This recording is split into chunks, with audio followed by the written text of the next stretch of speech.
So the RPM challenge, record production month challenge. So it's an open challenge to anybody to record an album of music in the month of February. It's free, not just for people who are experienced with music, it's for beginners and for experienced people. It's a DIY community event. It's a personal challenge. Your expectations are set by you. The songs don't need to be written in that month, just so long as you haven't recorded them or released them before. So it's the recording part that is really the heart of it. The first thing that you'll need to record for the RPM would be a recording interface and a computer, or just a portable recorder, or you could even just use your phone. Some other types of gear that you'd need, your cables, of course, and a microphone. Other things that you might want to have while recording would be monitors, so something to hear or play back on, or you can just even have headphones.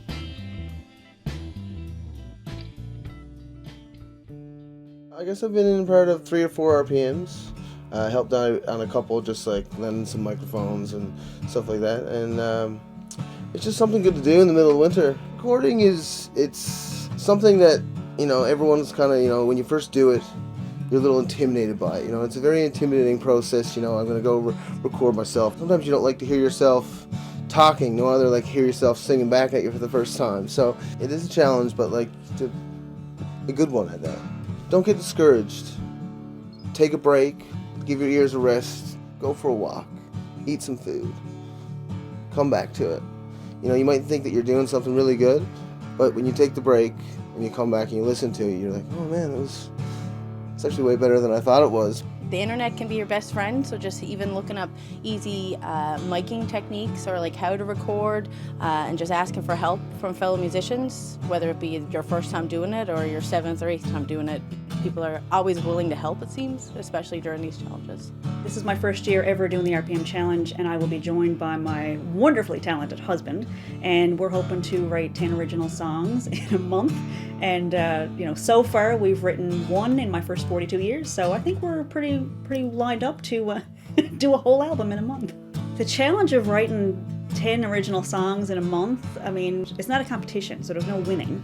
It's really the challenge of putting a deadline on it. I've never really taken myself seriously as a musician before, and then this summer had this bizarre opportunity to play with Alan Doyle, and it was like surreal out-of-body experience. And then it just kind of gave me like a little nudge of like, well, if he can take me seriously, maybe I should give myself a shot. Just the community and the culture of Newfoundland and its music, it definitely plays a huge role in why so many people participate in the RPM. Who knows, maybe it's just in our blood, maybe it's just how we all think or something, maybe it's because there's a guitar or an accordion or something kicking around almost any household you go into, that a lot of people are probably just inspired by what's around them and what they hear. There's lots of local musicians that I look up to or listen to their music that have done RPMs that I've really enjoyed in the past. And yeah, it definitely surprises me sometimes of just how good it is, because you do only have a month. But at the same time, there's just so much talent here in St. John's that it shouldn't surprise me, It started 15 years ago this year. It started in Portsmouth, New Hampshire. It's a college town, and they had a newspaper there called The Wire. Myself and Brianna Greeno, we were running this paper, and we were looking for inspiring newspapers all around the world to see what was up. And we saw these guys, and then we were like, wow, I think that would work really well here. We had 22 albums that were submitted, and we were like,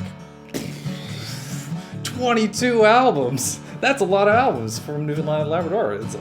And it was new music that didn't exist before the beginning of the month. It just blew our minds. And then the next year we had like 46. And then the year after that we had 75.